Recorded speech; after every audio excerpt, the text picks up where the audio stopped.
اچھا فواد صاحب ٹھیک ہے، وہ تو ڈیفینیٹلی ہمارے پاس انٹرنیشنل کچھ اس طرح کے قوانین نہیں ہیں جن کی روشنی میں کارروائیاں کی جا سکیں ایسے پروپیگنڈا کے خلاف، لیکن فواد صاحب جب کوئی بیانیہ آتا ہے، جب نیریٹو کے مقابلے میں کاؤنٹر نیریٹو تو جنریٹ ہوتا ہے، ہم کس حد تک کوشش کر رہے ہیں اپنے ایک تو ایسے نیریٹوز کے مقابلے میں کاؤنٹر نیریٹوز کو جنریٹ کرنے میں، اور دوسرا اپنے نیریٹوز کو جنریٹ کرنے میں، تاکہ ایسی فیک نیوز کے مقابلے میں دنیا کو حقیقت تو پتہ چلے کہ ہمارا اصل امیج کیا ہے اور اصل معاملات کیا ہیں؟ جی اس سلسلے میں تو خیر ہم نے اب بڑی ایفرٹ کی ہے. ہمارا جو پہلے تو گورنمنٹ کا کوئی اپنا ڈیجیٹل میڈیا وغیرہ کا تو کوئی پریزنس ہی نہیں تھی. ہم نے آ کے اس کو پورا ریویمپ کیا ہے، ڈیجیٹل میڈیا ونگ ہم نے کریٹ کیا ہے جو بہت زبردست کام کر رہا ہے. اس کے ساتھ ہم نے اے پی پی کو ایک ڈیجیٹل نیوز ایجنسی بنائے ہیں. ریڈیو پاکستان کو ہم ڈیجیٹل کے اوپر لے کے آئے ہوئے ہیں. ابھی اب ریڈیو پاکستان کی ایپ دیکھیں گے تو وہ اویلیبل ہے، اور بہت ہی زبردست پروگرام جو ہے ریڈیو پاکستان کے اس میں آ رہے ہیں. اسی طریقے سے جو باقی ایفرٹ ہے ہماری یہی ہے کہ الٹیمیٹلی ہم اس کو ایک روبسٹ پی ٹی وی کو ہم نے جو ہے ریڈو کیا ہے، اور یہ ساری جو ایک انفارمیشن منسٹری کی ایک اطلاعات کی ڈسیمینیشن یا جو ترسیل کے ایک ضمن میں ہم نے نئی ٹیکنالوجیز جو ہیں ان کو اڈاپٹ کیا ہے. ہم نے اس کو ٹرانسفارم کیا ہے پورے کی پوری منسٹری کو. اچھا فواد چودھری صاحب، جو ایک اور بڑا معاملہ ملک کے اندر سے ایشوز کو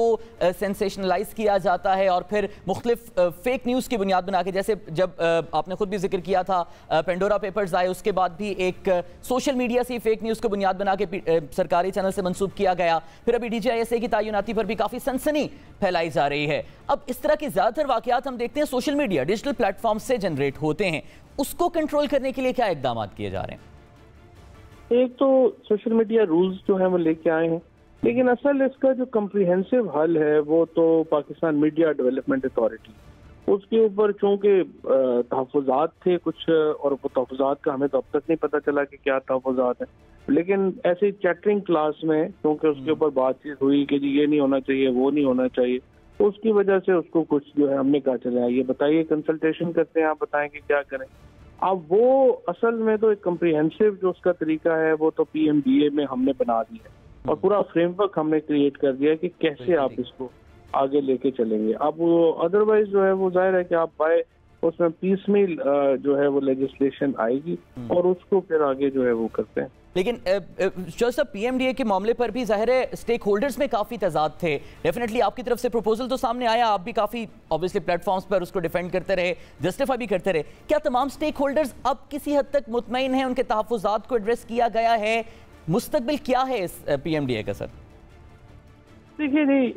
ایک تو طبقہ ہے جو کہتا ہے کہ ریگولیشن ہونا ہی نہیں چاہیے، اس کے نقطۂ نظر سے تو ہم اتفاق نہیں کرتے. بالکل. اور دوسرا جو ہے کہ جی اس کو کیسے بنایا جائے کہ میڈیا کی آزادی بھی قائم رہے اور ایک رسپانسبلٹی بھی آئے، کیونکہ فریڈم آف ایکسپریشن میں یہ سمجھتا ہوں کہ اگر رسپانسبل فریڈم آف ایکسپریشن نہیں ہے تو وہ پھر دوسرے کے حقوق غصب کرنے کے مترادف. لہٰذا بہت امپورٹنٹ ہے کہ ہمارا جو یہ سلسلہ ہے یہ بڑا واضح ہو، اور اس میں ہم ایک واضح نقطۂ نظر کے ساتھ ایک طرف آزادی برقرار رہے اور دوسری طرف رسپانسبلٹی یا ذمہ داری کا عنصر اس میں آئے. تو جرنلزم ذمہ داری کے ساتھ ہونا چاہیے، یہ بہت اہم. تو اس پر اسٹیک ہولڈر سے بات چیت ابھی چل رہی ہے یا پھر مکمل ہو چکی ہے آپ کی مشاورت؟ ہم نے اپنی کمیٹی کا بنا کے بھیج دیا ہوا ہے پی بی اے کو، ابھی تک ان کا کوئی جواب نہیں آیا، اور اب ہم انتظار کر رہے ہیں. میرے خیال ایک ہفتہ ہم اور دیکھیں گے، اس کے بعد پھر ان سے کر لیں گے. اگر وہ نہیں کرتے تو پھر we will go ahead with our own. ٹھیک ہے، بہت بہت شکریہ. فواد چودھری صاحب ہمارے ساتھ موجود تھے. ساری صورتحال پر ہمیں حکومت کی جانب سے کی جانے والی پیش رفت اور فیک نیوز کے تدارک کے حوالے سے کی جانے والی کوششوں کے حوالے سے بھی آگاہ کریں. ناظرین، دوسرا بڑا معاملہ افغانستان کی صورتحال اور چین کی جانب سے افغانستان میں سرمایہ کاری کی حامی بھرنا، اور پھر آج افغانستان میں دھماکے کا افسوسناک واقعہ کتنا آنے والے دنوں میں چینی سرمایہ کاری پر اثر ڈالے گا، اور دنیا کے دیگر معاملات کے ہیں، اس پر بات کریں گے. ہمارے ساتھ موجود ہیں سینئر صحافی تجزیہ کار زاہد حسین صاحب، جبکہ اسٹوڈیو میں ہمیں جوائن کیے شکیل رامے صاحب نے. آپ خود بھی جو چائنیز معاملات ہیں، اکانومی کے ہو گئے، سیاست کے ہو گئے، اور خاص طور پہ افغانستان کو لے کر اس پہ کافی گہری نظر رکھتے ہیں. آپ دونوں احباب کا بہت شکریہ. زاہد صاحب، آپ سے گفتگو کا آغاز کرنا چاہیں گے. چین کی جانب سے حامی تو بھری گئی ہے سرمایہ کاری کی، لیکن آج جو تازہ ترین افسوسناک واقعہ آیا ہے، مسلسل دوسرا جمعہ اور مسجد میں دوسرا دھماکہ، اور جو یہ بھی اطلاعات ہیں کہ جو غیور برادری کا جو مبینہ طور پر ایک سامنے آ رہا ہے کہ دہشت گرد ملوث تھا، اس کے بعد بھی کیا چین کا انٹرسٹ برقرار رہے گا افغانستان میں سرمایہ کاری کا؟ زاہد صاحب دیکھیں، افغانستان میں چائنا کی جو ہے پہلے بھی انہوں نے جو ہے وہ کمٹ کی تھی انویسٹمنٹ کی پچھلی حکومتوں کے درمیان، مطلب 2001 کے بعد، اور بلکہ کہا جاتا تھا کہ چائنا نے سب سے زیادہ بڑی انویسٹمنٹ کی بات کی تھی منرلز میں اور کئی اور شعبوں میں، لیکن وہ کبھی اس کے اوپر کام نہیں ہو سکا تھا۔ اس کی بنیادی وجہ تھی وہ لا اینڈ آرڈر کی سچویشن تھی جو افغانستان کی اپنی صورتحال تھی۔ تو ایک لحاظ سے وہ جو ہے جو بھی انویسٹمنٹ چائنا نے جو وعدے کیے تھے، کمٹمنٹ کی تھی، وہ پورے نہیں ہو سکے۔ تو ہو سکتا ہے کہ چائنا کی دلچسپی پھر انہی چیزوں پہ ہوگی کہ اس کو بڑھایا جائے، کیونکہ منرل کا ایک بہت بڑا ذخیرہ افغانستان میں موجود ہے اور چائنا کی دلچسپی بہت پرانی ہے وہاں پہ۔ لیکن یہ کہ اس پہ عمل درآمد کب ہوتا ہے وہ بہت ساری اور چیزوں پہ اس پہ ڈیپینڈ کرے گی، اور خاص طور پہ جو ہے افغانستان میں جو صورتحال ہے، ابھی بھی جتنے ممالک ہیں، ریجنل کنٹریز ہیں، ان کو وہ ایک لحاظ سے جس کو کہتے ہیں ایکٹیو انگیجمنٹ جو کر رہے ہیں طالبان حکومت کے ساتھ، لیکن ابھی تک طالبان کو کسی نے ریکگنائز نہیں کیا ہے۔ تو کوئی بھی اس پہ عمل درآمد جو ہے اس وقت تک ممکن نہیں ہو سکے گی، یا جو بات آگے بڑھے گی، جب تک کہ تمام یہ چائنا سمیت اور ممالک بھی جو ہیں وہ اس حکومت کو تسلیم نہیں کرتے ہیں۔ ٹھیک ہے، مطلب ایک دلچسپی دکھائی ہے چائنا نے، لیکن بہت ساری اور چیزیں بھی ہونی لازمی ہیں جس کے بعد کم از کم اس پہ عمل درآمد شروع ہوگا۔ لیکن بغیر کسی ریکگنیشن کے یہ امید نہیں کی جا سکتی ہے کہ کوئی ملک، چاہے وہ چائنا ہو چاہے کوئی اور ملک ہو، وہاں پہ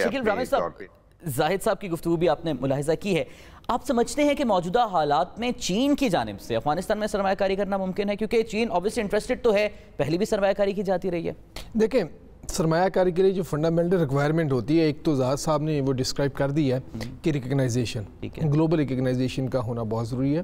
سیکنڈ جو چیز ہے کہ وہاں پر امن کہ جس کے ساتھ ہے، دیکھیں چائنا میں یہ کیپیسٹی ہے، چائنا نے پاسٹ میں بھی یہ ایکٹیو کیا ہے ایون کہ جہاں پر لوگ سمجھتے ہیں کہ سرمایہ کاری نہیں ہو سکتی ہے، ٹیررزم ہوتی ہے، وہاں پر انویسٹ کرتا ہے۔ دیکھیں 2014 اور 15 میں پاکستان میں بھی ایک ہمارے سیکیورٹی کے چیلنجز تھے، دنیا بھر کی جو کہ انویسٹمنٹ تھی، گو کہ ہمارا اور افغانستان کا کوئی مقابلہ نہیں ہے، مگر اس وقت ہمارے بھی ادھر بہت زیادہ یعنی کہ سیکیورٹی کے چیلنجز تھے چائنا کی۔ مگر یہاں پر جو سوال آئے گا وہ یہ ہے،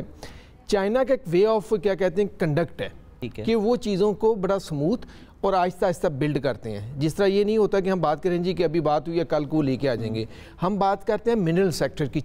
افغانستان میں، یہاں میں بہت ڈبیٹ ہوتی ہے، مگر ہم ایک چیز کو اگنور کرتے ہیں کہ منرل کو ایکسٹریکٹ کرنے کے لیے پانی کی ضرورت ہوتی ہے، اور اگر ہم افغانستان میں پانی کی سچویشن دیکھیں تو ایون وہ اس کے ایگریکلچر کے لیے کافی نہیں ہے، اس کے یعنی کہ صاف پانی پینے کے لیے نہیں ہے۔ اب اس پانی کی جو ڈیمانڈ ہے، ہم 3 ٹریلین کی بات تو کرتے ہیں اس کے ایکسٹریکشن کی، اب جو اس میں پانی یوز ہوگا وہ کہاں سے آئے گا؟ اگر اس کو کمپیٹنگ سیکٹر ہے اس کے ایگریکلچر جس کو ہم کہتے ہیں فوڈ سیکیورٹی کے لیے، اب ہم کیا وہ فوڈ پہ کمپرومائز کریں گے یا ڈیولپمنٹ پہ کریں گے، یا اس پہ وہ بیلنس اسٹرائک کرنے کی کوشش کریں گے؟ جو تیسری چیز ہے، ابھی ہمیں جو چیزیں ہیں کہ انفولڈ ہو رہی ہیں، جو کہ میرا تو شروع دن سے ایک بڑا اس پہ پوائنٹ آف ویو تھا کہ جو امریکہ نے اتنی جلدی میں کیا ہوا ہے کہ یہاں سے وڈرا کیا ہے، مجھے لگتا ہے کہ ان کا جو انٹینشن ہے وہ قیاس ہے کہ افغانستان میں ایک قیاس کی سچویشن پیدا ہو۔ اب دیکھیں جس طرح وہ افواج تھی جو کہ ان کو ٹرین کیا ہوا تھا، ان کو افغانستان کی یا اشرف غنی تھے یا ان کے ساتھی وہ بھاگ گئے سارے، ایک ساری سچویشن کو ہم نے لیمبو میں چھوڑ دیا۔ اب اگر پروسیس وائز ہوتا ہے وہ جو ایک آئیڈینٹیفائی کیا تھا کہ سٹیپ بائی سٹیپ اس طرح نیگوشیشنز کر کے کام کریں گے، اب جب تک یہ چیزیں نہیں سیٹل ہوتی تو کوئی بھی ملک یہاں پر انویسٹمنٹ کرتے ہوئے ہچکچائے گا۔ مگر لاسٹ چیز اس پہ میں کہنا چاہتا ہوں، افغانستان کسی ملک میں انویسٹمنٹ کے لیے 2-3 چیزیں بڑی دیکھی جاتی ہیں، سیکیورٹی کی تو بات کر لیتے ہیں، انفراسٹرکچر۔ اگر ابھی آپ دیکھیں تو دنیا کی جو رینکنگ ہے اس میں افغانستان 160 نمبر پہ ہے، میں نے دنیا کی جو 163-64 ممالک کی رینکنگ کرتے ہیں، اب افغانستان لوسٹ لیول پہ جا رہا ہے۔ وہاں پر روڈ انفراسٹرکچر،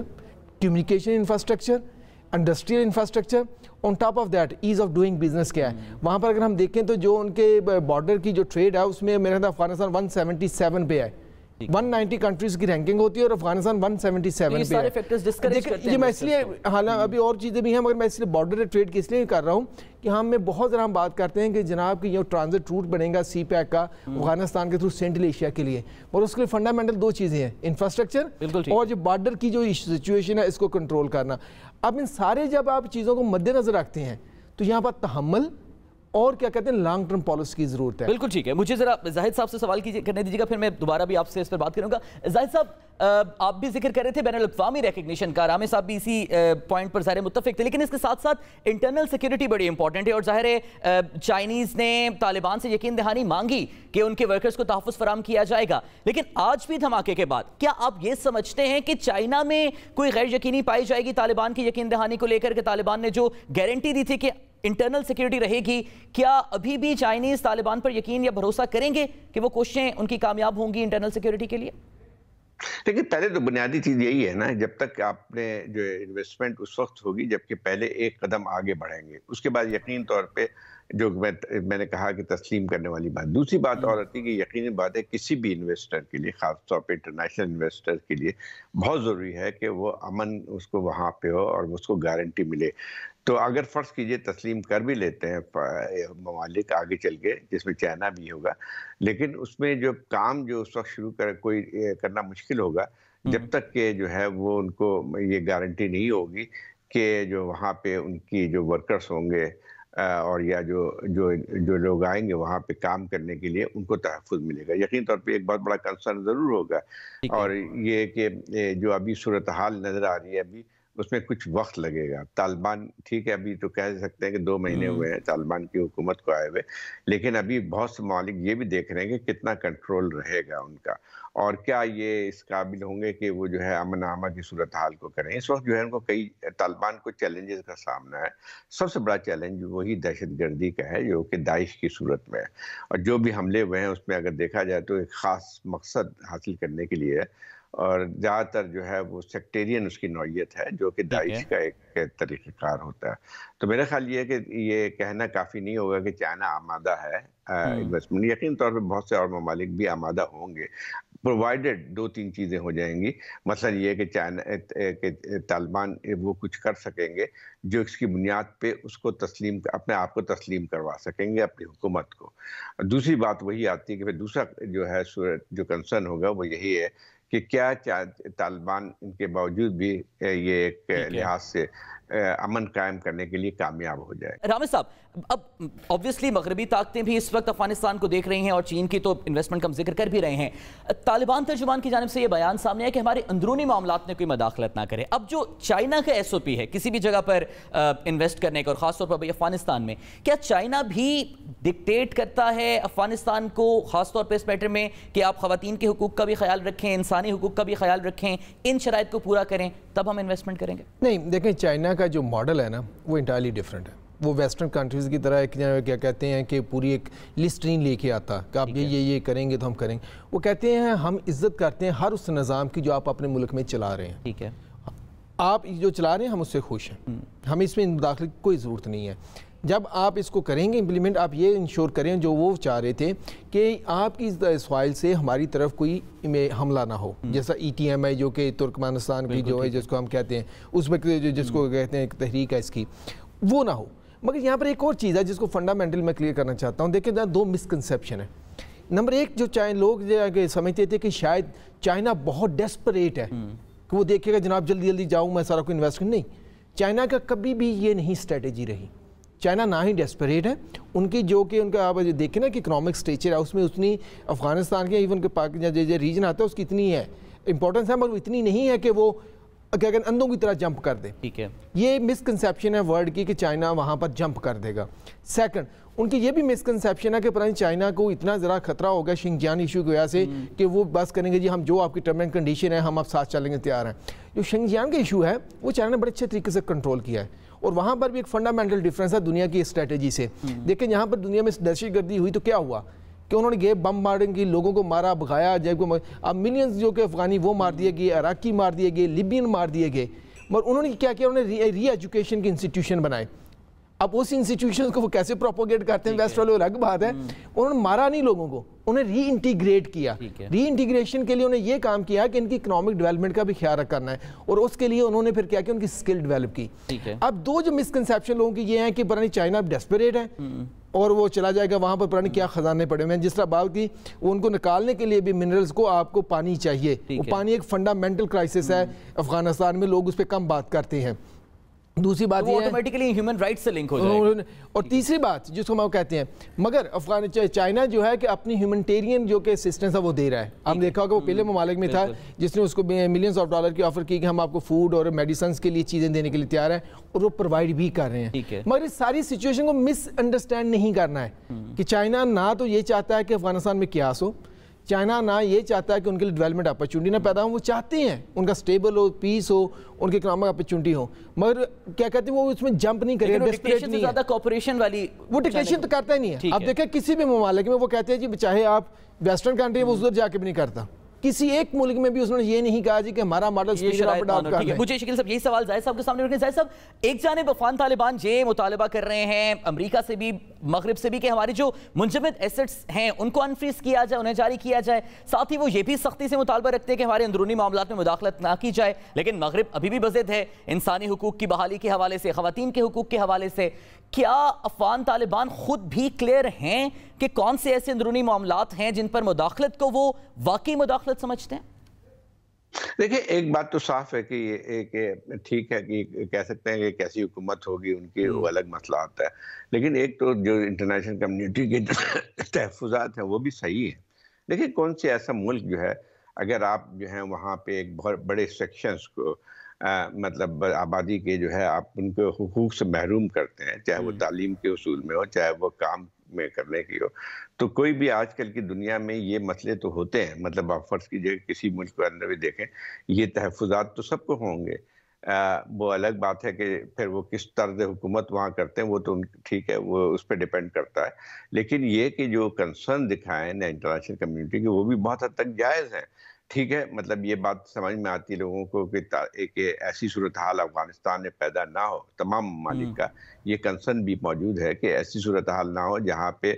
جو وہاں پہ ہیومینیٹیرین کرائسس ہے وہ بہت خراب ہو جائے, جس کی وجہ سے ایک اور خطرہ بھی نظر آتا ہے کہ اگر ایک کولیپس کرتے ہیں افغانستان معاشی طور پہ یا لا اینڈ آرڈر کے لحاظ سے تو وہ تمام نہ صرف ریجنل کنٹریز کے لیے ایک نقصان دہ ہوگا, ان کے لیے براہ راست اس کا اثر پڑے گا, بلکہ ایک گلوبل پالیٹکس پہ بھی اس کا اثر پڑے گا. تو اسی وجہ سے ہم دیکھتے ہیں کہ جہاں پہ ان کے انٹرنیشنل کمیونٹی کے کنسرن موجود ہیں, طالبان کے جو بہت سارے معاملات ہیومن رائٹس کے حوالے سے جو آتی ہیں چاہے وہ ہے تو اور یا عورتوں کی تعلیم کے بارے میں, عورتوں کے حقوق کے بارے میں بات آتی ہے, وہاں پہ جو ہے تمام ممالک ان کے ساتھ انگیج بھی کر رہے ہیں. انگیج کرنے کی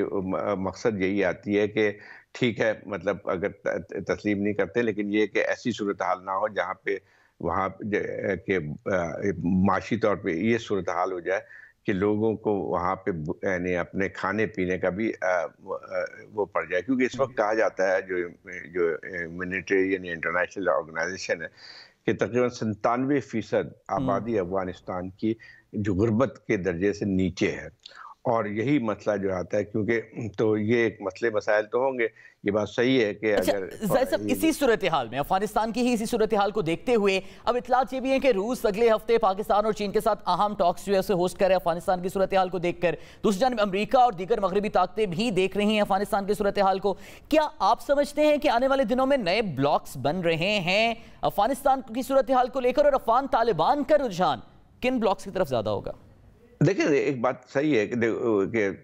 یعنی طریقہ کار میں فرق ہے. مطلب بعض ممالک کہتے ہیں کہ ان کے ساتھ جو ہے ایکٹیو انگیجمنٹ کی جائے, چائنا ان میں سے ایک ملک ہے, پاکستان بھی دوسرا ہے, ایک حد تک ایران بھی ایکٹیو انگیجمنٹ کر رہا ہے. لیکن جہاں تک اس کی کا تعلق ہے, لیکن انگیجمنٹ تو سب کر رہے ہیں. امریکن وفد نے ابھی بات کی دوحہ میں, برٹش ایک ڈیلیگیشن ابھی وہاں گیا تھا افغانستان, تو ایک لحاظ سے انگیجمنٹ تو موجود ہے. لیکن جہاں تک ریکگنیشن کا تعلق ہے, فارمل ریکگنیشن کا, وہ سب میرے خیال یہ کہ چاہے وہ ریجنل کنٹریز ہوں چاہے وہ ایک اور دوسرے ممالک ہوں, سب کا موقف تقریباً ایک ہے کہ بعض کنڈیشن بعض شرائط جو ہیں طالبان کو پوری کرنی چاہیے تاکہ جو ہے وہ ان کو ایک لحاظ سے فارمل طریقے سے ریکگنائز کیا جائے. دو الگ الگ چیزیں, انگیجمنٹ الگ چیز ہے, ایکٹیو, اور پھر تسلیم کرنا دوسری چیز ہے. جہاں تک اس کی رشا ٹھیک ہے, سب کی کوشش یہ ہے کہ طالبان افغانستان میں مزید شورش نہ ہو, مزید خانہ جنگی نہ ہو, یہ سب کا کنسرن ہے. اور خاص طور پر ریجنل کنٹریز کا زیادہ کنسرن ہے, خاص طور پاکستان کا اور چائنا کا, رشیا کا, ایران کا بھی زیادہ کنسرن ہے کہ وہاں پہ حالات خراب نہ ہو. تو لیکن یہ کہ دونوں کو کس طرح سے بیلنس کرتے ہیں یہ تو مسئلہ رہے گا.